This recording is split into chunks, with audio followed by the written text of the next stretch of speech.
এই যে বাবরি মসজিদের ইতিহাস সম্পর্কে আপনারা অনেকেই জানেন না, ভুল ধারণা।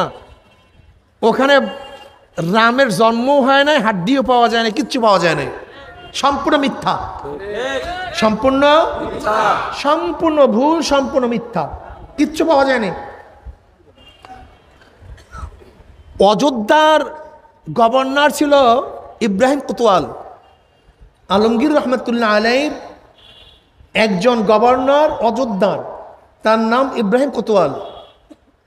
সে ইব্রাহিম কোতোয়াল শকুন্তলা নামে এক মেয়ের আশেক হইছে, খুবই সুন্দরী, খুবই আকর্ষণীয়, কিন্তু মেয়েটা হিন্দু।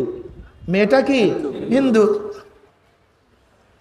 এখন ইব্রাহিম কোতোয়াল হিন্দু মেয়েকে প্রস্তাব দিয়েছে বিবাহের জন্য তার বাবার কাছে, কিন্তু মেয়ে তো হিন্দু। ইব্রাহিম কোতোয়াল গভর্নর তো মুসলমান, এখন হিন্দু মেয়ে মুসলমান গভর্নরের সাথে বিবাহ দিবে কিভাবে? কিন্তু আলহামদুলিল্লাহ নাহমাদুহু ওয়া নাস্তাঈনুহু ওয়া নাস্তাগফিরুহু ওয়া নাউযু বিল্লাহি মিন শুরুরি আনফুসিনা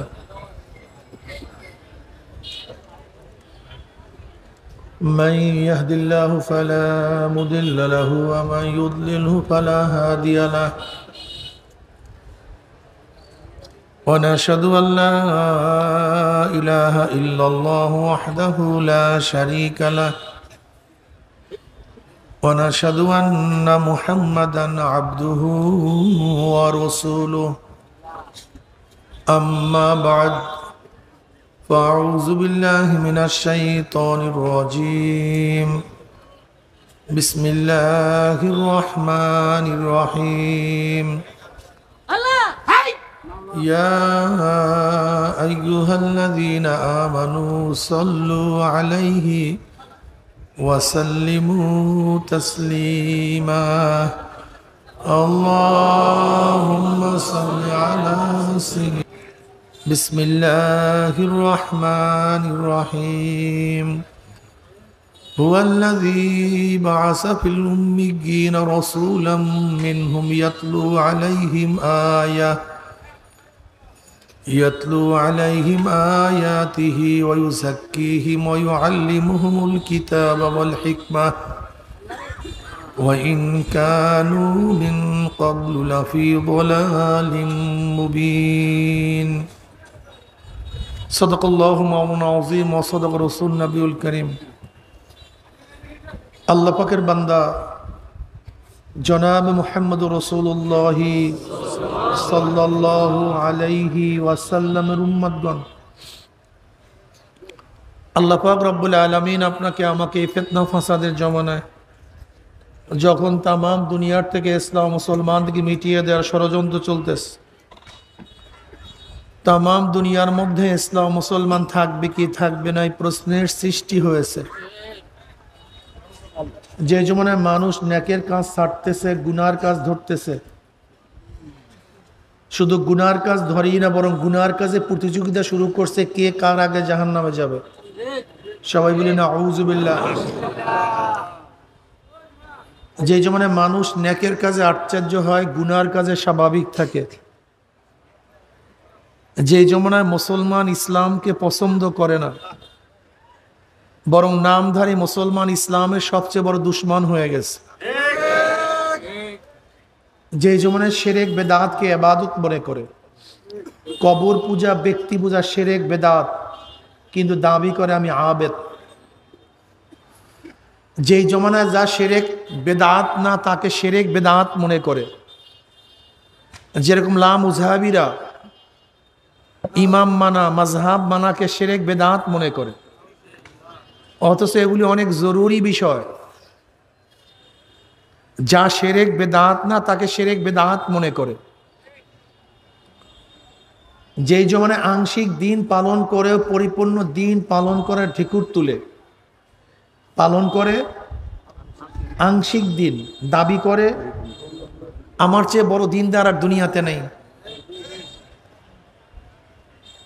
সেই মুহূর্তে আল্লাহ পাক রব্বুল আলামিন আপনাকে আমাকে কোরআন ও হাদিসের মজলিস, আলেম ওলামা, মুমিন, মুত্তাকিন, জাকিরিন শাকিরিনদের গুরুত্বপূর্ণ এক দামি মজলিসে আসার বসার বলা শোনার তৌফিক আল্লাহ পাক দান করছেন, শুকরিয়া তান সবাই বলে আলহামদুলিল্লাহ। এই মাজলিস অনেক গুরুত্বপূর্ণ, অনেক দামি। আমি সবসময় জিকিরের মাজলিসকে ধোলাই কারখানা বলি। ধোলাই কারখানা যখন জামা কাপড় দেওয়া হয়, জামা কাপড়গুলি ময়লা থাকে, কারখানাওয়ালা যখন ফেরত দেয় পরিষ্কার, ময়লার কোনো চিহ্নও থাকে না। ঠিক এখানে যখন ঢুকছিলাম আমল নামায় গুনার বহুত ময়লা ছিল। আল্লাহ পাক কবুল করলে মাজলিস থেকে বের হয়ে যাবে, গুনাহ সব সাফ হয়ে যাবে, পরিষ্কার হয়ে যাবে। নবী আলাইহিস সালাতু ওয়াস সালাম হাদিসের মধ্যে ফরমান, মা মিন কওমিন ইসতামাউ ইয়াসকুরুল্লাহ তাআলা লা ইউরিদুনা বিযালিকা ইল্লা ওয়াজহাহু ইল্লা নাদাহুম মুনাদিম মিনাস সামাইয়ান কুমু মাগফুরাল লাকুম কদ বুদ্দিলাস সাইয়্যাতুম হাসানাত। যখন কোনো সম্প্রদায় জিকিরের মাজলিসে বসিয়া যায়, জিকির শেষে যখন জাকির মাজলিস ছাড়তে থাকে, একদল আহ্বানকারী ফেরেশতারা আসমান থেকে ডাক দিয়ে বলে, জাকিরিন সুসংবাদ শোনো, আল্লাহ পাক তোমাদের গুনাহ খাতা মাফ করে দিস। শুধু মাফ করছে তাই নয়, তোমাদের সমস্ত গুনাহকে আল্লাহ পাক নেকের দ্বারা পরিবর্তন করে দিস। এই যে একবার সুবহানাল্লাহ পড়ছেন, পড়ার সাথে সাথে আমলনামায় 1000 নেকি লেখা হয়ে গেছে, 1000 গুনাহ ঝরে গেছে। ইন্নাল হাসানাত ইউযহিবনাস সাইয়্যাত। নেকি গুনাহকে এমন ভাবে মিটায়া দেয়, মনে হয় যেন এই ব্যক্তি কোনোদিন গুনাহই করে নাই। ইউযহিবনা শব্দের অর্থ হলো এমন ভাবে মিটানো, মনে হয় যেন সে কোনোদিন গুনাহই করে নাই। দেখেন, এই একবার সুবহানাল্লাহ পড়ার সাথে সাথে আমলনামায় 1000 নেকি লেখা হয়ে গেছে, 1000 গুনাহ ঝরে গেছে। অন্য রওয়ায়াতের মধ্যে আসছে, একবার সুবহানাল্লাহ পড়ার সাথে সাথে মিজানের অর্ধেক নেকি পূর্ণ হয়ে যায়। ইমাম বুখারী রাহমাতুল্লাহ আলাইহি তার কিতাব বুখারী শেষই করছেন, কালিমাতানে হাবিবাতানি ইলার রহমান খফিফাতানি আলাল লিসান সাকিলাতানি ফিল মিজান সুবহানাল্লাহি ওয়া বিহামদিহি সুবহানাল্লাহিল আযীম। দুইটা কালেমা আল্লাহর কাছে খুবই প্রিয়। কার কাছে? আল্লাহর কাছে। হ্যাঁ, আল্লাহর কাছে। হাবিবাতানে আই মাহবুবাতান ইলার রহমান আই ইন্না কাইলুহা মাহবুবুন লিল্লাহি তাআলা। হাবিবাতান ইলার রহমানের অর্থ হলো এই কালেমা দুইটা যারা পড়বে তারা আল্লাহর কাছে প্রিয় হয়ে যাবে। ইন্না কাইলুহা মাহবুবুন লিল্লাহি তাআলা। যারাই কালেমা পড়বে সুবহানাল্লাহ, আলহামদুলিল্লাহ, আল্লাহু আকবার, লা ইলাহা ইল্লাল্লাহ, তারা কার কাছে প্রিয় হয়ে যাবে? আল্লাহর কাছে প্রিয় হয়ে যাবে। আর যে আল্লাহর কাছে প্রিয় হয়ে যায়, মাল্লাহুল মাওলা ফালাহুল কুল, তার কোনো টেনশন নেই। লা খাউফুন আলাইহিম ওয়া লা হুম ইয়াহজানুন আলা ইন্না আউলিয়া আল্লাহ লা খাউফুন আলাইহিম ওয়া লা হুম ইয়াহজানুন। যারা আল্লাহর ওলি, আল্লাহর বন্ধু, তাদের কোনো ভয় নাই, কোনো চিন্তা নাই, কোনো টেনশন নাই। লা খাউফুন আলাইহিম ওয়া লা হুম ইয়াহজানুন। আল্লাহ পাক এই কথা বলেন নাই, লা খাউফুন আলাইহিম ফিদ দুনিয়া ওয়া লা ইয়াহজানু ফিল আখিরা, এরকম কথা বলেন নাই। লা খাউফুন আলাইহিম ওয়া লা হুম ইয়াহজানুন মুতলাকান। দুনিয়াতেও টেনশন নাই, চিন্তা নাই, আখিরাতেও টেনশন নাই, চিন্তা নেই। বুঝাতে পারিনি? যারা আল্লাহর ওলি, আল্লাহর বন্ধু, দুনিয়াতেও ভয় নাই, চিন্তা নাই, আখিরাতেও, সবাই কথা বলেন, আখিরাতেও ভয় নাই। লাহুমুল বুশরা ফিল হায়াতিদ দুনিয়া ওয়া ফিল আখিরাহ। সুসংবাদ দুনিয়ার মধ্যে, আখিরাতের মধ্যে।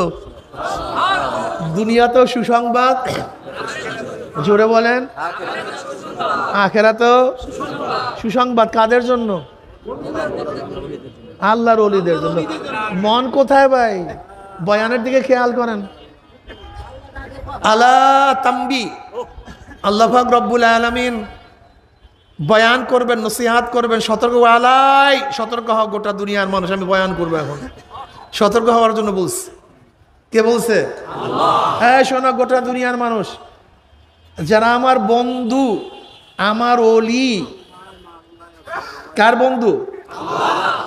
লা খাউফুন আলাইহিম ওয়ালা হুম ইয়াহজানুন, তাদের উপরে কোনো ভয় নাই, কোনো চিন্তা নাই। লাহুমুল বুশরা ফিল হায়াতিদ দুনিয়া ফিল আখিরাহ, দুনিয়াতেও তাদের জন্য সুসংবাদ, আখিরাতেও তাদের জন্য কি সুসংবাদ। ওলি কারা? আলা ইন্না আউলিয়া আল্লাহ লা খাউফুন আলাইহিম ওয়ালা হুম ইয়াহজানুন আল্লাযীনা আমানু ওয়া কানু ইয়াত্তাকুন। ওলি কারা? যাদের মধ্যে দুইটা গুণ থাকে, দুইটা সিফাত থাকে। কয়টা গুণ? কয়টা? ঈমান ও তাকওয়া। বলেন। হ্যাঁ, আবার বলেন। পিছনে সবাই বলেন নাই কিন্তু, সাইডে সবাই বলছেন তো। আল্লাহর ওলির মধ্যে কয়টা গুণ থাকে ভাই? ঈমান ও তাকওয়া। এই দুইটা গুণ যার মধ্যে থাকবে, হ্যাঁ, যদি রিকশাওয়ালার মধ্যে থাকে সে আল্লাহর ওলি না। কথা বলে না কেন? ঠেলাওয়ালার মধ্যে থাকলে, কামারের মধ্যে, কুমারের মধ্যে, গরিবের মধ্যে, এই গরিব, যারা গরিব, একটু দরিদ্র অবস্থায় আছেন, আপনারা চিন্তিত কেন? এত প্রেশান কেন? আপনি কি জানেন গরিবের মর্যাদা কি? নবী আলাইহিস সালাতু ওয়াস সালাম ফরমান, মাওলা হে, তুমি আমাকে দুনিয়ার মধ্যে গরিবের সাথে রাখিও, গরিবের সাথে মৃত্যু দিও, গরিবের সাথে হাসর নাসর করিও। কিয়ামতের ময়দানে গরিবদের মর্যাদা দেখিয়া বড়লোকরা আফসোস করবে, আরে আমি দুনিয়াতে ধনী হইলাম কেন, আমি যদি গরিব হইতাম। আফসোস করবে। আপনি কি জানেন আপনি কি পরিমাণের গরিব? আপনার চেয়ে নবীগণ, সাহাবারা অনেক অনেক বেশি গরিব ছিল, অনেক অনেক বেশি। এই এখানে যেই পরিমাণের গরিব আছেন, ফাতেমা রাদিয়াল্লাহু তাআলা আনহার চেয়ে বেশি গরিব একজন এখানে নেই। আলীউল মুর্তজা রাদিয়াল্লাহু তাআলা ফরমান, হে গোটা দুনিয়ার মানুষ, সরদার দো আলম জনাব মুহাম্মদ রাসূলুল্লাহ সাল্লাল্লাহু আলাইহি ওয়াসাল্লামের কলিজার টুকরা ফাতেমার ঘটনা শুনো। কার ঘটনা? সে তো পানির মস্ক টানতে টানতে কাঁধের মধ্যে রশির দাগ পলায় ফেলাইছে। এরকম কাঁধের মধ্যে পানির মস্ক টানতে টানতে কাঁধের মধ্যে রশির দাগ পড়িয়া গেছে। আজকে কতজন মহিলা পাবেন যারা পানির মস্ক টানতে টানতে কাঁধের মধ্যে দাগ পড়ছে? আলী রাদিয়াল্লাহু তাআলা আনহু ফরমান, শোনো, আল্লাহর নবীর কলিজার টুকরা ফাতেমা আটার চাক্কি ঘুরাতে ঘুরাতে তার হাতের মধ্যে দাগ পড়িয়া গেছে। কতজন মহিলা আছেন এখানে দাগ পড়ছে? আলী রাদিয়াল্লাহু ফরমান, সরদার দো আলম আলাইহিস সালাতু ওয়াস সালামের কলিজার টুকরা ফাতেমার এবং আমার বিছানা শুধু একটা ছিল, তাও একটা বকরির চামড়া। বিছানাটা কি? বকরির চামড়ার বিছানা। ওই বিছানার মধ্যে আমি এবং ফাতেমা ঘুমাইতাম, এবং ওই চামড়ার মধ্যে দিনের বেলা পশুদেরকে খাদ্য দিতাম। একজন গরিব আছেন এখানে? একজনও নেই, একজনও নেই। আম্মাজান আয়েশা সিদ্দিকা রাদিয়াল্লাহু তাআলা আনহা ফরমান, নবী আলাইহিস সালাতু ওয়াস সালামের ঘরের মধ্যে কখনো কখনো 3 দিন পর্যন্ত আগুন জ্বলে নাই। আছেন একজনও বাংলাদেশে? আমাকে দেখান একজন গরিব বাংলাদেশে বর্তমানে, একজন গরিব দেখান যার চুলার মধ্যে 3 দিন পর্যন্ত আগুন জ্বলে না, এরকম একজন গরিব আমাকে বের করে দেন। তা কিসের গরিব আপনি? হ্যাঁ, আবু হুরায়রা রাদিয়াল্লাহু তাআলা আনহু ফরমান, ক্ষুধার যন্ত্রণায় মসজিদ থেকে বাহিরে নামলাম, রাস্তায় দাঁড়ায় গেলাম, সালাম দেওয়া শুরু করলাম। মানুষ আমার চেহারার দিকে তাকাবে, আমার ক্ষুধার অবস্থা দেখবে, আমাকে দাওয়াত দিবে, তার ঘরে গিয়ে কিছু খাদ্য খাবো, এর জন্য মসজিদের রাস্তায় দাঁড়ায় গেছে। ওমর ইবনে খাত্তাব রাদিয়াল্লাহু তাআলা বের হইছেন, আমি তাকে সালাম দিলাম, তিনি সালামের জবাব দিলেন। আমি তাকে মাসআলা জিজ্ঞাসা করছি, মাসআলা জানার জন্য জিজ্ঞাসা করি নাই, মাসআলা জিজ্ঞাসা করার উদ্দেশ্য ছিল আমার সাথে সে কথা বলবে, কথোপকথনের মধ্যে সে আমার চেহারার দিকে তাকাবে, আমার অবস্থা লক্ষ্য করবে, আমার ক্ষুধার্ত অবস্থা জানবে, সে আমাকে দাওয়াত দিবে, তার ঘরে যাব, কিছু খাবো, এই আশায় মাসআলা জিজ্ঞাসা করতেছি। কিন্তু ওমর ইবনে খাত্তাব রাদিয়াল্লাহু তাআলা আনহু মাসআলার জবাব দিছেন, চলে গেছেন, আমাকে দাওয়াত দেন নাই। আমি বুঝতে পারছি তার ঘরের মধ্যে আমাকে খাওয়াবার মতো কিচ্ছু নেই। এরপরে আবু বকর সিদ্দিক রাদিয়াল্লাহু তাআলা আনহু বের হয়েছেন, আমি তাকে সালাম দিলাম, তিনি সালামের জবাব দিলেন। একই উদ্দেশ্যে মাসআলা জিজ্ঞাসা করছি, কিন্তু তিনি আমার মাসআলার জবাব দিছেন, চলে গেছেন, আমাকে দাওয়াত দেন নাই। আমি বুঝতে পারছি তার ঘরের মধ্যে আমাকে খাওয়াবার মতো কিছু নাই। এরপরে সরদার দু আলম জনাব মুহাম্মদ রাসূলুল্লাহ সাল্লাল্লাহু আলাইহি ওয়াসাল্লাম আসছেন, আমি তাকে সালাম দিছি। সালাম দেওয়ার সাথে সাথে নবী আলাইহিস সালাতু ওয়াস সালাম ঘরের মধ্যে আওয়াজ দিছে, এই খাওয়াবার মতো কিছু আছে কি ঘরের মধ্যে? ঘরের থেকে জবাব আসছে, এক পেয়ালা দুধ হাদিয়া হিসেবে আসছে, ওই এক পেয়ালা দুধ ব্যতীত অন্য কোনো কিছু ঘরের মধ্যে খাদ্য নাই। নবী আলাইহিস সালাতু ওয়াস সালাম আবু হুরায়রা রাদিয়াল্লাহু তাআলাকে বললেন, আবু হুরায়রা যাও, আহলুস সুফফা সবাইকে দাওয়াত দাও, আজকে সবাই আমার ঘরে দাওয়াত। আবু হুরায়রা রাদিয়াল্লাহু তাআলা চিন্তা করলেন, মাত্র এক পেয়ালা দুধ, আহলুস সুফফার সদস্য প্রায় 70-এর উপরে, মাত্র এক পেয়ালা দুধ, এই এক পেয়ালা দুধের মাধ্যমে সবাইকে আপ্যায়ন করবে কিভাবে? অথচ মাত্র এক পেয়ালা দুধ। জনাবে মুহাম্মদ রাসূলুল্লাহ সাল্লাল্লাহু আলাইহি ওয়াসাল্লাম আমাকে দাওয়াত দেওয়ার জন্য বলছেন, আর যখন সবাই আসবে বন্টনের দায়িত্ব তো আমাকেই দিবে, তখন যেই ক্ষুধার্ত আমি সেই ক্ষুধার্ত, আমার অবস্থা তো খারাপ। কিন্তু নবীর হুকুম পালন না করিয়া কোনো উপায় নেই, আমি সবাইকে দাওয়াত দিস। আহলুস সুফফা সবাই খুশি, সংখ্যা প্রায় 70-এর উপরে। আর আহলুস সুফফার সাহাবীদের অবস্থা এরকম, পূর্ণাঙ্গ 2টা কাপড় কাউর ছিল না, পূর্ণাঙ্গ 2টা কাপড় কাউর ছিল না।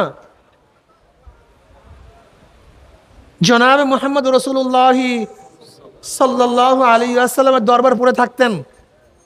নবী আলাইহিস সালাতু ওয়াস সালামের কাছে হাদিয়া আসতো, সেই হাদিয়া দিয়েই আহলুস সুফফার সমস্ত সদস্যদেরকে খাওয়া দাওয়া ভরণ পোষণের ব্যবস্থা করতেন। এটা নবীর দায়িত্ব ছিল। জনাব মুহাম্মদ রাসূলুল্লাহ সাল্লাল্লাহু আলাইহি ওয়াসাল্লামের ঘরে যখন দাওয়াত, এমনি সবাই ক্ষুধার্ত, সবার চেহারার মধ্যে আনন্দ যে নবীর ঘরে দাওয়াত।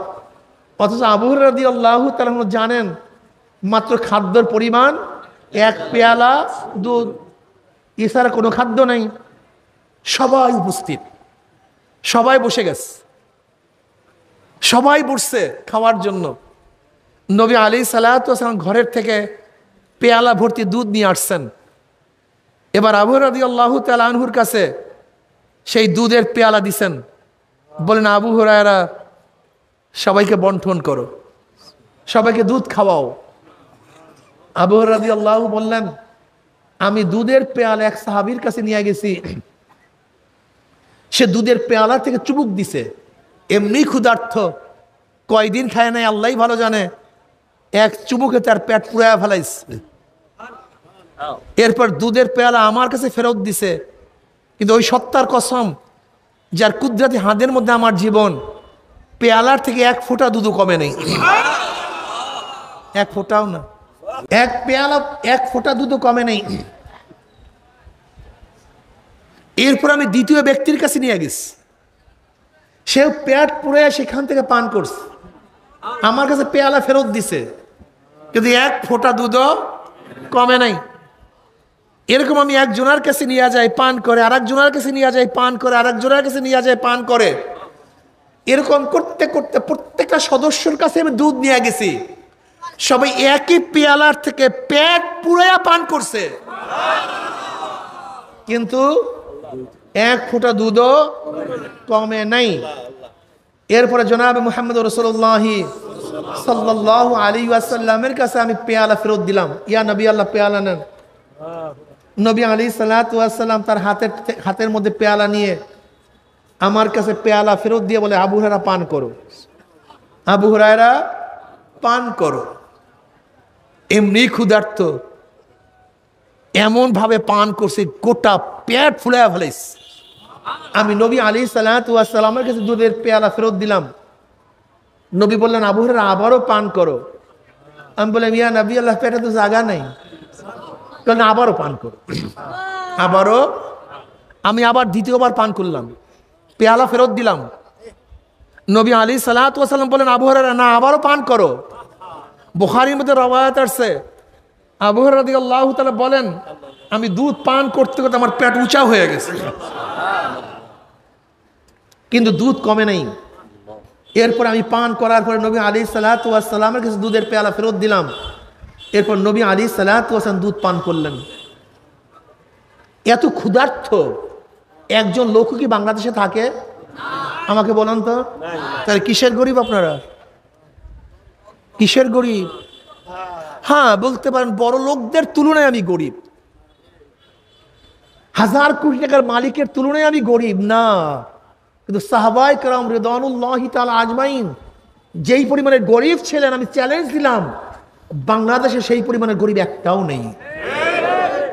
অথচ তারা আল্লাহকে এক মুহূর্তের জন্য ভুলতেন না, আর আপনি আমি প্রতিদিন মাওলাকে ভুলিয়া যাই।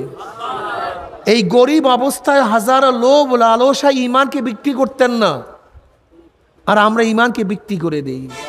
শোনেন, তাদের মধ্যে আমাদের মধ্যে পার্থক্যটা কি? তাদের মধ্যে আমাদের মধ্যে পার্থক্যটা কি? এই কথাটা জীবনভর মনে রাখবেন। সাহাবায়ে কেরাম রিদওয়ানুল্লাহি তাআলা আজমাইন ঈমানের জন্য, ইসলামের জন্য, কিসের জন্য? সবাই বলেন, কিসের জন্য? ঘর ত্যাগ করছেন, জমি ত্যাগ করছেন, স্ত্রী ত্যাগ করছেন, স্বামী ত্যাগ করছেন, টাকা ত্যাগ করছেন, জীবন ত্যাগ করছেন, ক্ষমতা ত্যাগ করছেন। কিসের জন্য? ঈমানের জন্য। কিসের জন্য? সব কিছু। আর আমরা দুনিয়ার জন্য ঈমান এবং ইসলাম ত্যাগ করি, এই হলো পার্থক্য, আর কিছু পার্থক্য না। আমরা ঈমান এবং ইসলাম কিসের জন্য ত্যাগ করি? আর তারা ঈমান ও ইসলামের জন্য দুনিয়া, আর আমরা দুনিয়ার জন্য ইসলাম এবং ঈমান ত্যাগ করি, আর কোনো পার্থক্য নেই।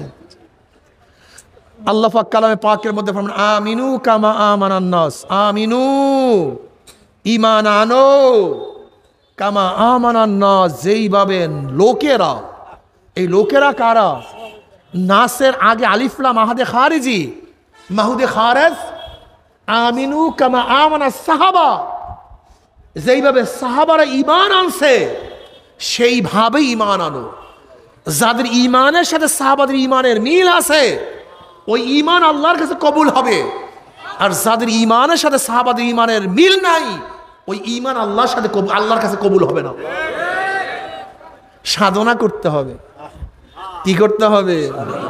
সাধক হন। ওলি হওয়ার জন্য কয়টা জিনিস লাগবে না বলছিলাম? কি কি? ঈমান ও, এই ঈমান ও তাকওয়া যদি বাদশার মধ্যে থাকে, জিন্দা পীর আলমগীর রহমাতুল্লাহ আলাইহি, যাকে আওরঙ্গজেব বলা হয়, জিন্দা পীর আলমগীর রহমাতুল্লাহ আলাইহি বাদশাহ শাহজাহানের 4 সন্তানের একজন সন্তান, দারা মুরাদ সুজা এবং আওরঙ্গজেব। এই আওরঙ্গজেব আলমগীর রহমাতুল্লাহ আলাইহি 50 বছরের জন্য পাক ভারত উপমহাদেশের সম্রাট ছিলেন। কয় বছর? কোন এলাকার? এই গোটা ভারত উপমহাদেশের সম্রাট ছিলেন 50 বছর। তোমার আমার এই ভূখণ্ড বাংলাদেশের নয়, এই শুধু এলাকা নয়, গোটা পাক উপমহাদেশের। কিন্তু তার চরিত্র কি ছিল, আখলাক কি ছিল, তার ওস্তাদ, তার পীর মোল্লা জিয়াউর রহমতুল্লাহ আলাইহি ইন্তেকালের পূর্ব মুহূর্তে ঘোষণা দিছেন, আমার জানাজার নামাজের ইমামতি ওই ব্যক্তি করবে যার আসরের আগের 4 রাকাত নফল নামাজ কাজা হয় নাই। কোন নামাজ? আসরের আগে 4 রাকাত নফল নামাজ। আজকে বাংলাদেশের তো গোটা দুনিয়ার মধ্যে একজন পীর পাবেন, আমি তো প্রথম সরে নাই, আমি তো প্রথম সরে নাই। আসরের আগের 4 রাকাত নফল নামাজ কয়জন মুক্তি পাবেন যাদের জীবনে নামাজ কাজা হয় না? কয়জন মুহাদ্দিস পাবেন যাদের জীবনে নামাজ কাজা নাই? কয়জন পীর পাবেন 1 বছরের মধ্যে নামাজ কাজা নাই? কয়জন পীর মুরিদ পাইবেন, কয়জন মুহাদ্দিস মুফতি পাবেন 1 মাসের মধ্যে তাকবীরুল্লাহ ছোটে নাই, মাসবুক হয় নাই? কয়জন? আরে ভাই, সাহাবারা আমাদেরকে দেখলে তো কাফের বলতেন, সাহাবারা আমাদেরকে দেখলে ডাইরেক্ট কাফের বলতেন, আর আমরা তাদেরকে দেখলে আমরা ডাইরেক্ট পাগল বলতাম। এগুলো সবগুলি পাগলের দল। না খাইয়া আছে, খাদ্য নাই, বস্ত্র নাই, বাড়ি নাই, ঘর নাই, টাকা নাই, পয়সা নাই, সারাদিন ইবাদত, আমরা পাগল বলতাম। আর ওরা আমাদেরকে দেখলে কাফের বলতো। এগুলি ঈমান নাই, ওরা সারাদিন দুনিয়া নিয়ে ব্যস্ত। মোল্লা জিয়াউর রহমতুল্লাহ আলাইহি বহুত বড় আলেম ছিলেন, বহুত বড় বুজুর্গ ছিলেন। তার কাফির হাজির, সম্রাটের উস্তাদ, সম্রাটের পীর, তিনি আহ্বান করতেছেন, আমার উস্তাদ, আমার শায়েখ, সে তো ওসিয়াত করছে আসরের আগের যার 4 রাকাত নফল নামাজ কাজা হয় নাই, সেই ব্যক্তি হজরতের নামাজের জানাজার ইমামতি করবে। কে আছেন? জলদি আসেন। কেউ না, এই সাহস কারণ নেই। এবার আলমগীর রহমতুল্লাহ আলাইহি বললেন, আমার একটা গোপন ইবাদত ছিল, আমল ছিল, যা কেউ জানতো না, আমার ওস্তাদ সবাইকে জানায়া দিল। এরপরে বাদশাহ আলমগীর রহমতুল্লাহ আলাইহি সেই জানাজার ইমামতি দাঁড়ায় গেছেন। অথচ কি ছিলেন তিনি? কেমন বাদশাহ? এই বাংলাদেশের ছোট ভূখণ্ডের। আর আমাদের দেশে বর্তমানে মেম্বার, চেয়ারম্যান, এমপি হলে মনে হয় যেন ধরাকে সরা মনে করি না। আরে ইসলাম কোথায়? এই বাদশাহ আলমগীর রহমতুল্লাহ চরিত্র কি ছিল? তিনি প্রতি জুমার নামাজের পরে দিল্লির মসজিদে প্রজাদের কথা শুনতেন নিজের কানে, নিজের কানে প্রজাদের অভিযোগ শুনতেন। এই যে বাবরি মসজিদ, বাবরি মসজিদের ইতিহাস সম্পর্কে আপনারা অনেকেই জানেন না, ভুল ধারণা। ওখানে রামের জন্ম হয় নাই, হাড্ডিও পাওয়া যায় না, কিচ্ছু পাওয়া যায় না, সম্পূর্ণ মিথ্যা, সম্পূর্ণ সম্পূর্ণ ভুল, সম্পূর্ণ মিথ্যা, কিচ্ছু পাওয়া যায়নি। অযোধ্যার গভর্নর ছিল ইব্রাহিম কোতোয়াল। আলমগীর রহমতুল্লাহ আলাইহির একজন গভর্নর অযোধ্যার, তার নাম ইব্রাহিম কোতোয়াল। সে ইব্রাহিম কোতোয়াল শকুন্তলা নামে এক মেয়ের আশেক হইস, খুবই সুন্দরী, খুবই আকর্ষণীয়, কিন্তু মেয়েটা হিন্দু। মেয়েটা কি? হিন্দু। এখন ইব্রাহিম কোতোয়াল হিন্দু মেয়েকে প্রস্তাব দিয়েছে বিবাহের জন্য তার বাবার কাছে, কিন্তু মেয়ে তো হিন্দু। ইব্রাহিম কোতোয়াল গভর্নর তো মুসলমান, এখন হিন্দু মেয়ে মুসলমান গভর্নর সাথে বিবাহ দিবে কিভাবে? কিন্তু যেহেতু গভর্নর শাসক, বাবা কিছু বলতেও পারতেছে না, চিন্তিত। এবার খুব চিন্তিত অবস্থায় ঘরের মধ্যে ঢুকছে। শকুন্তলা খুবই সুন্দরী, খুবই সুশীলী, খুবই আকর্ষণীয়, খুবই মেধাবী। সে বাবার চেহারা দেখে বুঝতে পারছে বাবাই খুবই চিন্তিত। শকুন্তলা বলতেছে, বাবা কি হয়েছে, আপনি চিন্তিত কেন? কি চিন্তা করতেছেন? বলে মা তোমার কাছে বইলে লাভটা কি? বলে বলুন না কি হয়েছে। তোমার কাছে বইলে লাভটা কি? বাবা মার কাছে মেয়ের কাছে বলতে পারতেছে না, মেয়ে দুঃখ পাবে, কষ্ট পাবে এর জন্য। বলে বলুন না কি হয়েছে। বলে মা এই এলাকার গভর্নর তো তোমার বিবাহের প্রস্তাব দিছে, কিন্তু আমি তার সাথে তোমাকে বিবাহ দেবো কিভাবে? শকুন্তলা বলছে কোনো টেনশন করবেন না, আমি ব্যবস্থা নিতে আসি, আপনি চুপ থাকেন। আমার জন্য একটা তেজরফতা ঘোড়া নিয়ে আসেন এবং পুরুষের পোশাক নিয়ে আসেন। কিসের পোশাক? পুরুষের পোশাক নিয়ে আসেন। শকুন্তলা জানতো বাদশাহ আলমগীর রহমতুল্লাহ আলাই প্রতিদিন জুমার পরে সমস্ত জনগণের অভিযোগ শুনেন, সবাই কাতারে দাঁড়ায়া যায় আর এই হযরত আলমগীর রহমতুল্লাহ মাঝখান থেকে হাঁটেন, অভিযোগ শুনেন। এবার শকুন্তলাও পুরুষের পোশাক পরে নিকাব লাগায়া সেই পুরুষের কাতারের মধ্যে দাঁড়ায় গেছে। আলমগীর রহমতুল্লাহ আলী অভিযোগ শোনেন। যখন শকুন্তলার কাছে আসছে, তিনি চেহারার দিকে তাকাই বুঝতে পারছেন এটা পুরুষ না, এটা মহিলা। এটা কি? এটা পুরুষ না, এটা মহিলা। তিনি চক্ষুকে নিচের দিকে নিলেন, পকেটের থেকে রুমাল বের করলেন, হাতের মধ্যে লাগাইলেন। এবার শকুন্তলার থেকে চিঠি গ্রহণ করলেন। পইরেই দেখতেছেন সমস্ত ঘটনা। ইব্রাহিম কোতোয়াল তাকে প্রস্তাব দিছে, হিন্দুর মেয়ে কিভাবে বিবাহ বসবে। আলমগীর রহমতুল্লাহ আলাইহি সবাই অভিযোগ শোনার পরে ঘোড়ার উপরে চড়ে অযোধ্যার দিকে রওনা করছেন। সেখানে দৌড় গিয়া সাক্ষী প্রমাণের ভিত্তিতে প্রমাণিত হয়েছে ঘটনা সত্য। আলমগীর রহমতুল্লাহ আলাইহি ঘোষণা দিলেন, যেহেতু মুসলমান গভর্নর, সে ইনসাফ ঠিক রাখতে পারে নাই, জুলুম করছে, ওকে হত্যা করে দাও। ঘোড়ার পিছনে বেঁধে, হাতির সাথে বেঁধে কারবার শেষ করছে। এরপর শকুন্তলার বাসায় গিয়ে আলমগীর রহমতুল্লাহ আলাইহি এক গ্লাস পানি পান করছেন, আমাকে এক গ্লাস পানি দাও। জায়নামাজ বিছাইছেন, 2 রাকাত শুকর নামাজ পড়ছেন।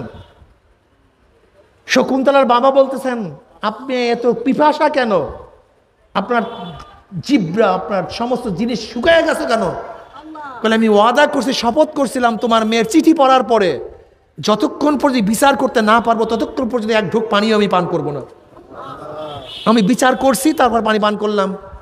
নামাজ পড়লেন কেন? শুকরান, আমি একটা ভালো বিচার করতে পারছি এর জন্য। তখন শকুন্তলার বাবা বলছে, যেই স্থানে আপনি সেজদা করছেন আজীবন আপনার জাতি এখানে সেজদা করবে, কাজে সমস্ত জমি আমি মসজিদের জন্য ওয়াকফ করে দিলাম।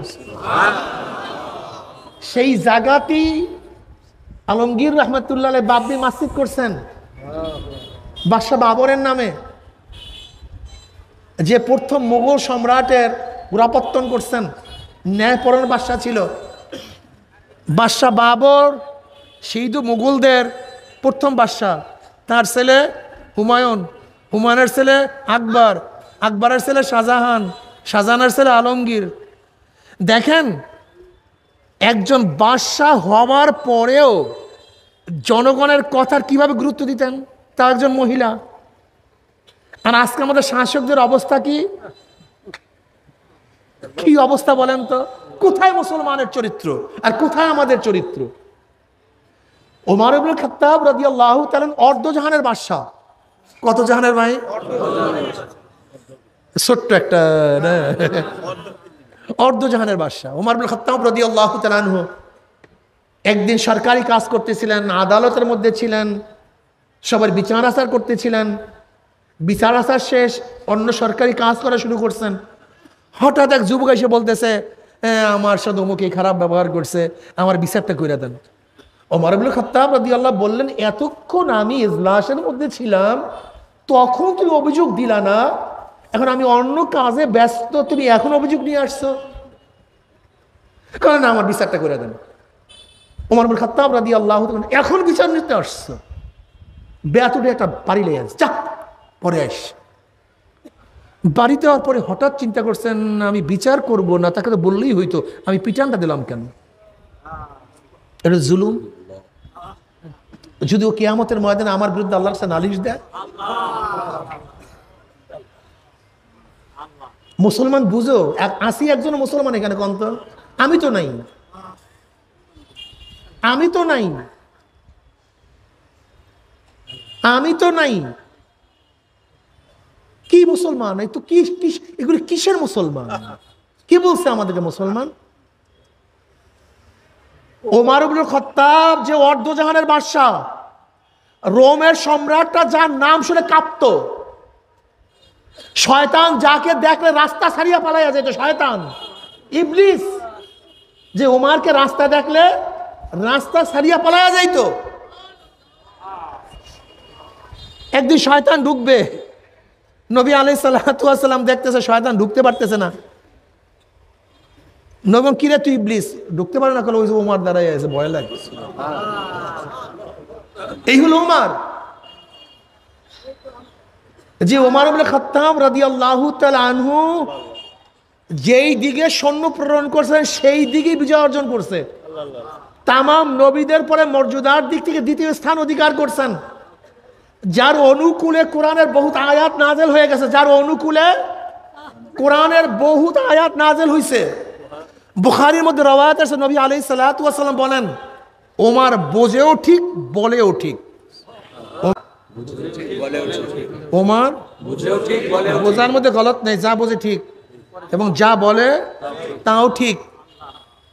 এই ওমর ইবনে খাত্তাব রাদিয়াল্লাহু তাআলা সাধারণ মানুষকে বেতের আঘাত করার পরে তার মনের মধ্যে চিন্তা শুরু হয়ে গেছে, আমি বাড়িটা দিলাম কেন? একজনকে পাঠাই, যাও তাকে ডাইকে নিয়ে আস, তাকে ডাইকে নিয়ে আস।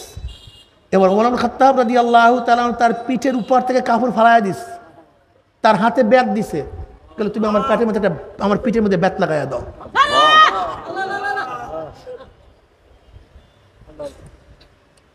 আসি একজন মুসলমান কন্ত, আমি তো দেখি না। দেখেন আগেকার জমানার মুসলমানদেরকে দেখা মানুষ ইসলাম গ্রহণ করত, আর আমাদেরকে দেখা মানুষ ইসলাম থেকে ভাগে।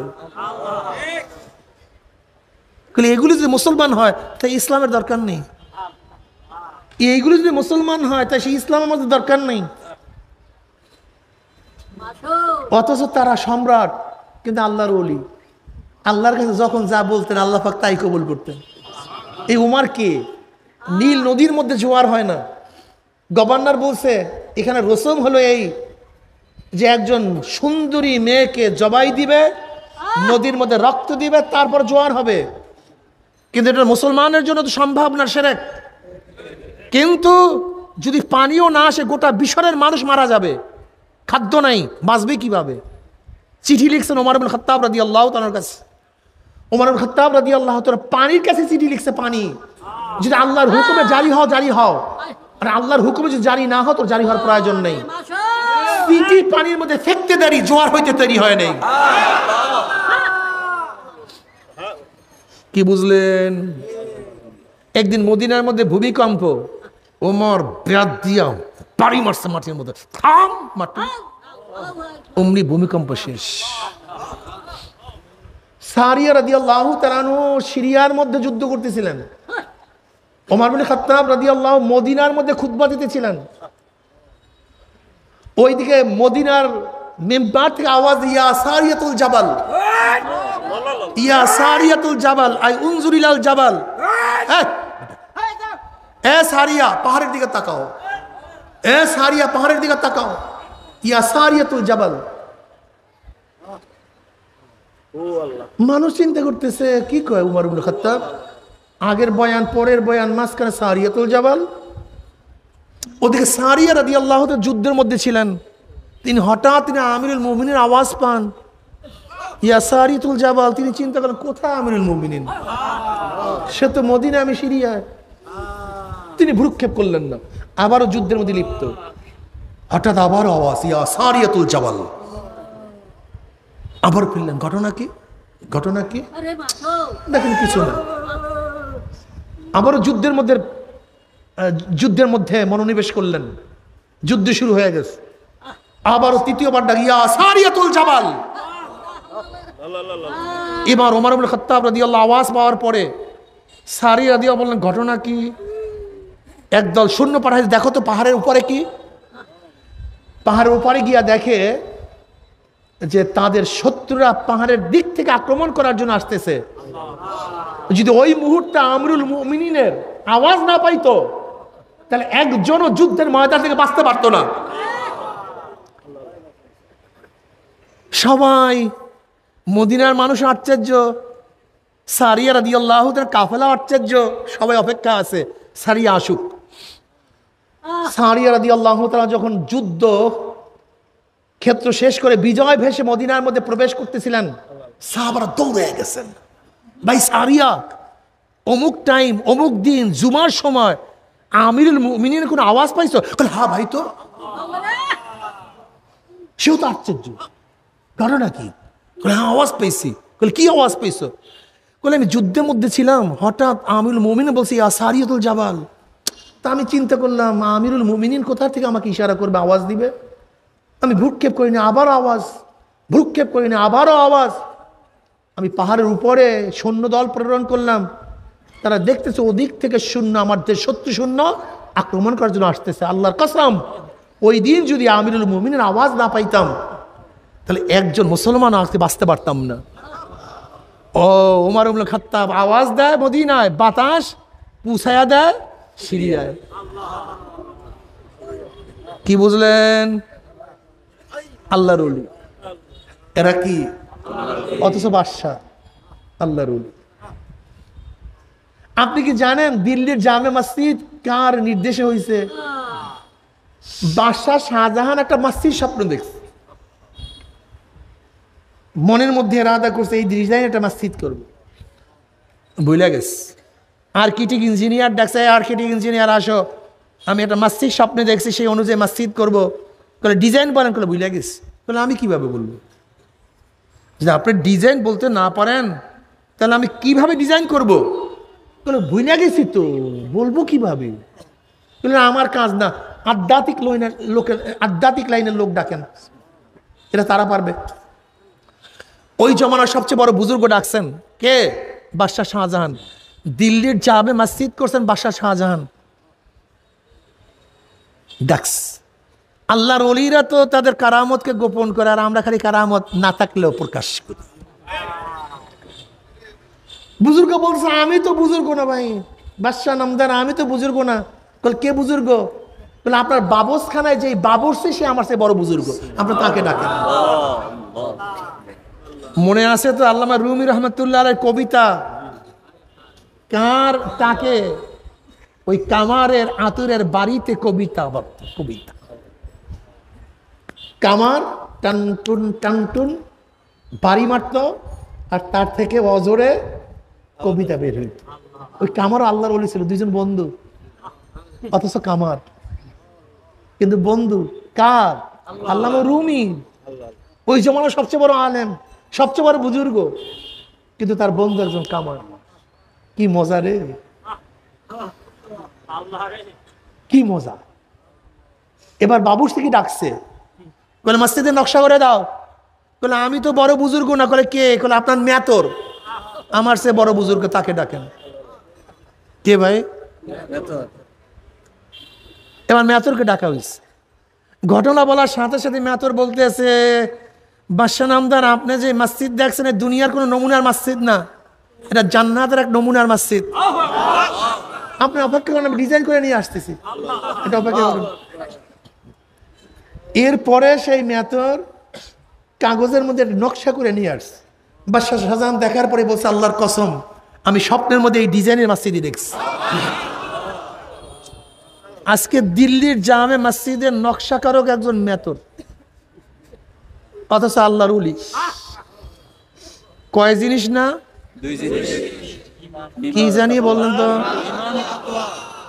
ঈমানও যদি মেয়াতরের মধ্যে থাকে, কামারের মধ্যে, চামারের মধ্যে, বাদশার মধ্যে, কি কি? তাকওয়া কি জিনিস?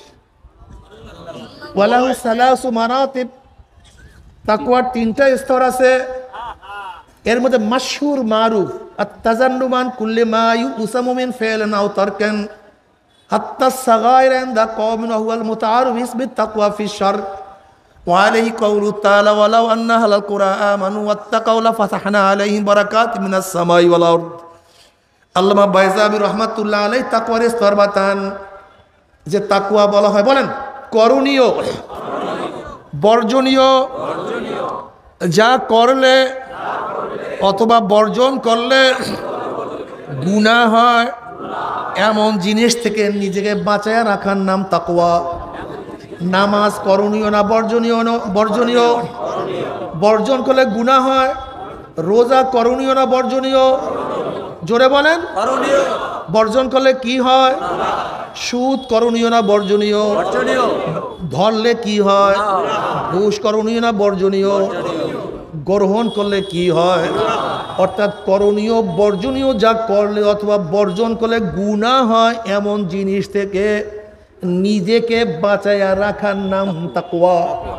অর্থাৎ যে ব্যক্তি মুত্তাকি সে গুনাহ করে না, আর যে গুনাহ করে সে মুত্তাকি না। যে গুনাহ করে সে মুত্তাকি না, যে মুত্তাকি সে গুনাহ করে না, আর যে মুত্তাকি না সে আল্লাহর ওলিও হইতে পারে না। যে ব্যক্তি আল্লাহর ওলি লা খাউফুন আলাইহিম ওয়া লা হুম ইয়াহজানুন, তার কোনো ভয় কোনো চিন্তা নাই, কোনো ভয় নাই। লাহুমুল বুশরা ফিল হায়াতিদ দুনিয়া ওয়া ফিল আখিরাহ। যেমন দেখবেন আল্লাহর ওলি রিকশাওয়ালা বলবেন ভাই তুমি কেমন আছো, দেখবেন হাসি দিয়ে বলবেন আল্লাহ খুবই ভালো রাখছে, কোনো টেনশন নেই, কোনো চিন্তা নেই। একজন কৃষক আল্লাহর ওলি যদি বলেন ভাই কেমন আছো, দেখবেন হাসি দিয়ে আল্লাহ খুবই ভালো রাখছে। একজন ঠেলাওয়ালা, একজন কুলি, একজন মজদুর, তার সবসময় খেয়াল আমার মাওলা, আমার মাওলা, আমার মাওলা, আমার মাওলা, আমি মাওলা ছাড়া কিছু বুঝি না। যেরকম দেখবেন একজন বাদশার মেয়ে একজন গোলামের যখন প্রেমে পড়িয়া যায় তখন ওই মেয়ের বাদশাহীর কথা মনে থাকে না, কোনো খাটের কথা মনে নাই, গাড়ির কথা মনে নাই, বিল্ডিংয়ের কথা কোনো মনে নাই। সারাদিন প্রেমাস্পদ, আমার প্রেমাস্পদ, আমার অমুক, আমার অমুক, আমার তমুক। কে তাকে খারাপ বলবে, কে মন্দ বলবে, কে গালি দেবে, তার কোনো খবর তার মধ্যে নাই। আবার যখন বাদশার ছেলে কোনো বান্দির প্রেমের মধ্যে পড়িয়া যায়, সে বান্দির সাথে বিবাহ করবে, তার লজ্জা, তার শরম, তার ইজ্জত থাকবে না, তার বাবার সম্মান থাকবে না, এরকম কোনো চিন্তা সেই ছেলের মধ্যে নাই। তার সব সময় চিন্তা আমার মাশুকা, আমার মাহবুবা কোথায়। যদি দুনিয়ার একজন মানুষের প্রেমে পড়িয়া সারাদিন অমুক অমুক অমুক করতে পারে, তা আমার মাওলার প্রেম, আমার মাওলার মোহাব্বত কি এত কম হইয়া গেল? যার মধ্যে আমার মাওলার প্রেম চলে আসে, যার মধ্যে আমার মাওলার মোহাব্বত চলে আসে, যে দেখতা হো মাই তু হি তু হ্যায়, তু হি তু হ্যায়, তু হি তু, हर रंग में तू है, गोल में तू है, भो में तू, उसे दर्द देखता हूँ मैं, तू ही तू है, तू ही तू। उसे दिखे तक हमार मावला नामाज़े दौरे हमार मावलाई कोई, सेजदार मुझे हमार मावलाई कोई, रुकुर मुझे हमार मावलाई कोई, रोजार मुझे हमार मावलाई को यारे जिकिरे वो हमार मावला के डाक दे अल्लाह अल्लाह कत अल्लाह रुलीला बोलছে যখন আমি আল্লাহকে ডাক দেই আমার জিহ্বার মধ্যে মিঠা মিঠা লাগে। আমার আল্লাহ নিজেই তো বলে আলা বিজিক্রিল্লাহি তাতমাইন্নুল কুলুব, জিকির একমাত্র মুমিনের কলবকে শান্তি করিয়া দেয়।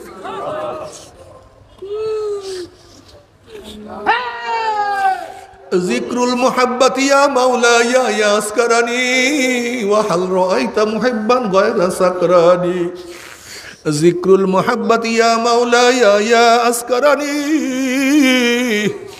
ওয়া হাল রাআইতা মুহিব্বান গায়রা সাকরানি। মাওলা তোমার জিকির আমাকে পাগল করিয়া দিয়েছে, তোমার মহাব্বত আমাকে বেহুশ বানাইয়া ফেলাইছে। আর তুমি দেখবা যার মধ্যে মাওলার, যার মধ্যে ইশক এবং মহব্বত চলে আসে, তাকে তো পাগল পাগল ছাড়া দেখবা না। ওয়াহাল রাআইতা মুহিব্বান গায়রা সাকরান, কোন আশিক মাতাল হওয়া ছাড়া আশিক হইতে পারে না। আল্লাহ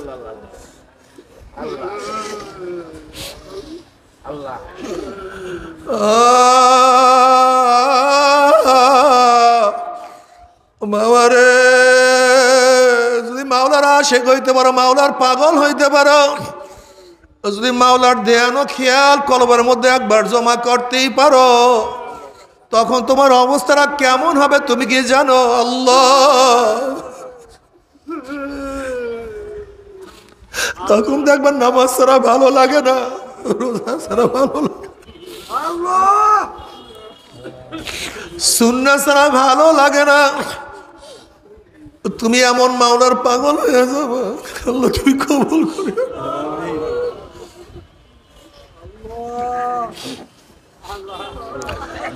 আমার যুবক বাবারা, আমার মুরব্বী ভাই, যুবক বাবারা, তোমরা কেন মাওলার পাগল হবে না? ঈসা আলাইহিস সালাতু ওয়াস সালাম এক বস্তির নিকট থেকে রওনা করলেন।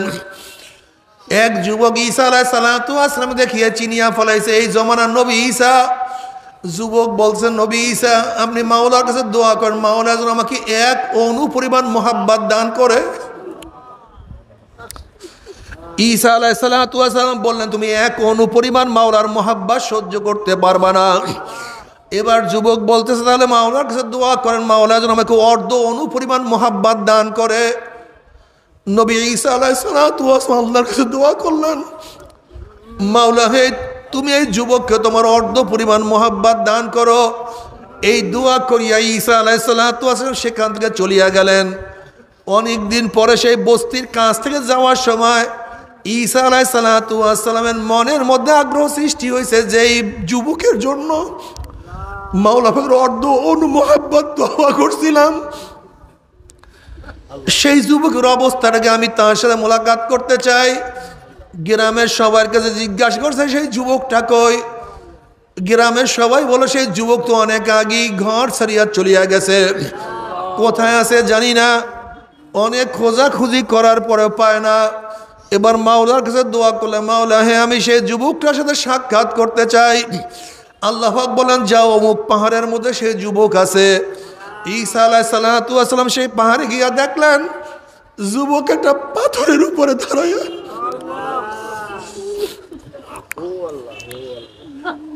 যুবক একটা পাথরের উপরে দাঁড়াইয়া আসমানের দিকে তাকাইয়া কার সাথে যেন কথা বলতে আছে, মুখ দাঁড়াইয়া কথা বল।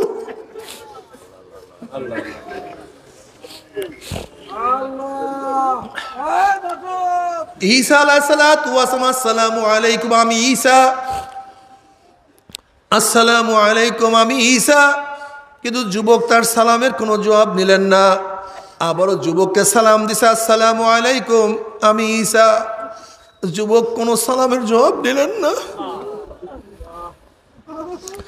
যুবক তার কাজেই ব্যস্ত, সে যেন কার সাথে কথা বলতে আছে কোনো হুঁশ নাই। এবার আবারও সালাম দিছে, আসসালামু আলাইকুম আমি ঈসা। এবার আমার মাওলার ডাক দিয়া বলে, ও ঈসা, যার কলবের মধ্যে আমার অর্ধ পরিমাণ মোহাব্বত ঢুকছে সে আমি বাহিরে অন্য কাউকে চিনতে পারে না, অন্য কাউর পরিচয় তার মধ্যে जिधर देखता हो भाई तू ही तू है, तू ही तू है, तू ही तू। এ আমার যুবক বাবারা, কত যুবকরা আমার মাওলার পাগল। ও মুরব্বী বাবারা, কত মুরব্বী আমার মাওলার পাগল। তুমি কেন মাওলার পাগল হবে না? এ আমার মা বোনেরা, তুমি কি দেখো না কত মহিলার আমার মাওলার পাগল।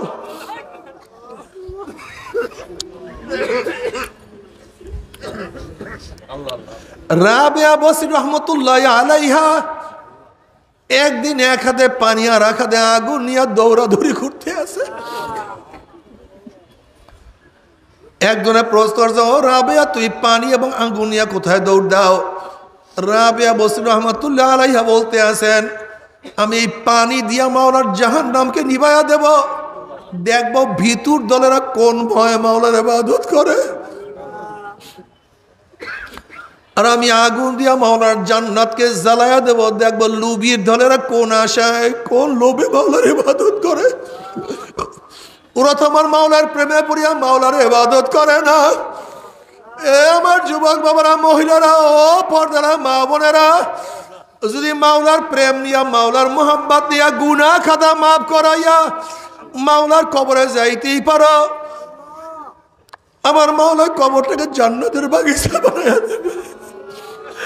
তুমি কি দেখো নাই কত আল্লাহর ওলিদের মাওলার লাশের সাথে কত সুন্দর ব্যবহার করছে? তাদের লাশ পর্যন্ত মাটি পচাইতে পারে না।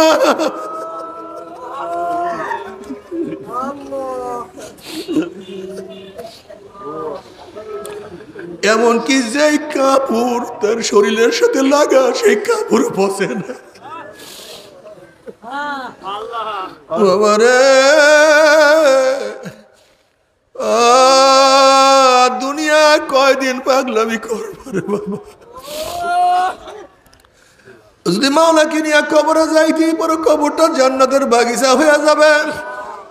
মাওলাকে নিয়ে কিয়ামতের ময়দানে উঠতে পারো, আমার মাওলা নিজের ডাকি আরো শুনেছে জায়গা করিয়া দিবে আল্লাহ। তারা শুধু নূরের মধ্যে দৌড়াই পাবে, নূরুম ইয়াসা বাইনা আইদিহিম ওয়া বিআইমানিহিম। তাদের ডাইনে নূর, বামে নূর, সামনে নূর, পিছনে নূর। নূরের মধ্যে দৌড়াইবার বলে মাওলাই কই, আমার মাওলাই কই আল্লাহ। আল্লাহ আল্লাহ। أما من أوتي كتابه بيمينه فيقول هاؤم اقرءوا كتابيه إني ظننت أني ملاق حسابيه فهو في عيشة راضية في جنة عالية قطوفها دانية كلوا واشربوا هنيئا بما أسلفتم في الأيام الخالية। আমল নামা ডাইন হাতে পুরিয়া যাবে, চেহারা নূরে আলোকিত হয়ে যাবে। وإن منكم إلا واردها كان على ربك حتما مقضيا ثم ننزل الذين اتقوا ونذر الظالمين فيها جثيا। 30,000 বছরের পুরসরাত 1 সেকেন্ডের মধ্যে পানি দিয়ে আমার মাওলার জান্নাতে চলিয়া যাবে। আল্লাহ কবুল করিয়া নাও। জান্নাতের মধ্যে মাওলার দিদারের মধ্যে মত্ত হইয়া থাকবে। আল্লাহ কবুল করিয়া নাও। কি যে মজা! মাওলার তরফ থেকে সালামুন কাওলাম মির রাব্বির রহিম, শুধু শান্তি আর শান্তি আর শান্তি। আল্লাহ কবুল করিয়া নিও, তোমার ওলি হিসেবে কবুল করিয়া। কিন্তু আমার বেনমাজি বাবারও, যুবক বাবারও, পর্দার মা বোনেরা, আল্লাহ না করুক, আল্লাহ না করুক, আল্লাহ না করুক, যদি তওবা না করিয়া মাওলার কবরে যাও, কবর তো আর কবর থাকবে না। কোন নাফরমানের কবরের দুই পাশের মাটি এত জোরে চাপ মারবেন, চাপের সরে এক পাঁজরে হাঁটি আর এক পাঁজরে লাগাইয়া ফেলাইবা। আল্লাহ সবাইকে মাফ করিয়া দাও। কোন নাফরমানের কবরটা জাহান্নামের কুয়া হইয়া যাবে। আল্লাহ তুই আমাদের সবাইকে মাফ করিয়া দাও, সবাইকে ক্ষমা করিয়া দাও। বাবারে, আযাবুল কবরে হক, কোন কবরে আযাব সত্য, কোনো সন্দেহ নাই। এমন কোন হাদিসের কিতাব নাই যে হাদিসের কিতাবের কবরের আযাবের বয়ান নাই রে বাবা। আমার দাদা জান রহমাতুল্লাহ আলাইহি তার কিতাবের মধ্যে সত্য কত ঘটনা নিয়ে আসছেন। দাদা জান রহমাতুল্লাহ তার কিতাবের মধ্যে একটা ঘটনা বয়ান করে। তার বেয়াই আব্দুল কাদের ফরাজি সাহেব দাদাজানকে বলতেছে, হুজুর বেয়াই সাহেব একটা আজীব ঘটনা শুনেন। ঢাকার ম্যাক্স ফ্যাক্টরি মালিক, বহুত বড় লোক, সারাদিন টাকা পয়সা নিয়ে ব্যস্ত থাকলেন, নামাজ রোজার কাছেও যাইতো না। সেই ব্যক্তি মারা যাওয়ার পরে তাকে দাফন কাফন করে আমরা সবাই চলে আসলাম। তার বড় ছেলে বলতে আছে, আমার 1000 টাকার একটা চেক পড়িয়া গেছে, এই মাত্র দাপন করলাম, চেকটাকে নষ্ট করিয়া কি লাভ। আমরা সবাই পরামর্শ করিয়া যখন তার কবর ওর থেকে মাটি উঠানো শুরু করলাম, হঠাৎ দেখি কবরের মধ্য থেকে ধোঁয়া বাহির হওয়া শুরু হয়ে গেছে। আমরা বললাম এগুলি কিছু না, মনে হয় যেন গ্যাস ফরম করছে বা অন্য কিছু হয়েছে। বিয়া হিসাব যখন আস্তে আস্তে বাঁশ উঠাইলাম, ধোঁয়া পরিষ্কার হয়ে গেছে। যখন লাশের দিকে তাকাইলাম, তখন দেখি লাশের জিভটা টানিয়া না বিছানার মধ্যে ঝুলাইয়া ফেলাইছে, হাত পা ভাঙিয়া আগুন করিয়া ফেলাইছে। আগুনের সাবে চেহারা পুড়িয়া শুয়ারের চেহারার মতো হয়ে গেছে। এই অবস্থা দেখি আমরা চিল্লাতে বেহুশ হইয়া পড়িয়া গেছে।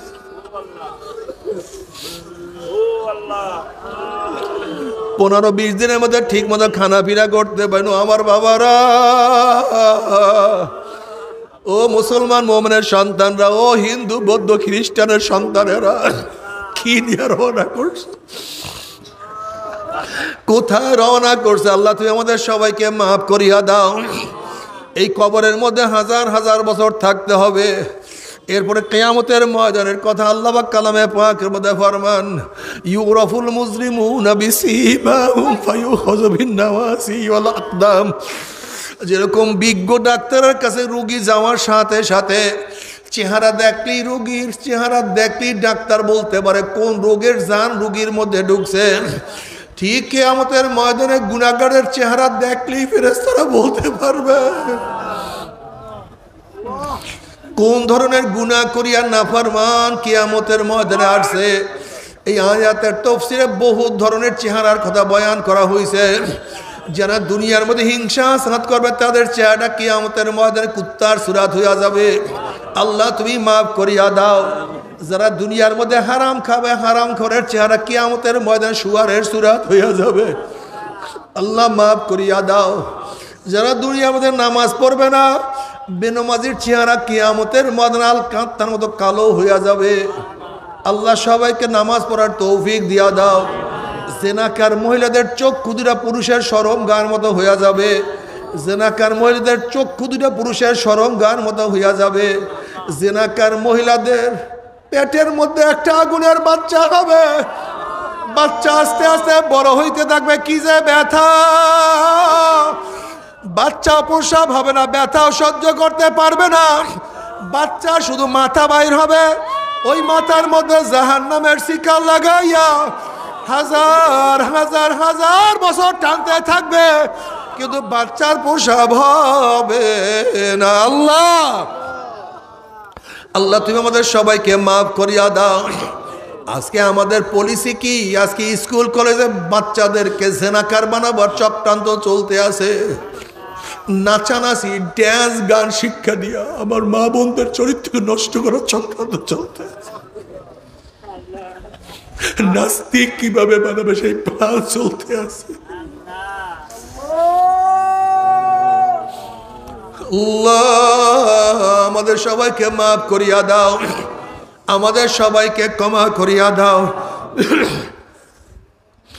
وأما من أوتي كتابه بشماله فيقول يا ليتني لم أوت كتابيا ولم أدري ما حسابيا يا ليتها كانت القاضية ما أغنى عني ماليا هلك عني سلطانيا خذوه فغلوه ثم الجحيم صلوه ثم في سلسلة ذرعها 70 ذراعا فاسلكوه।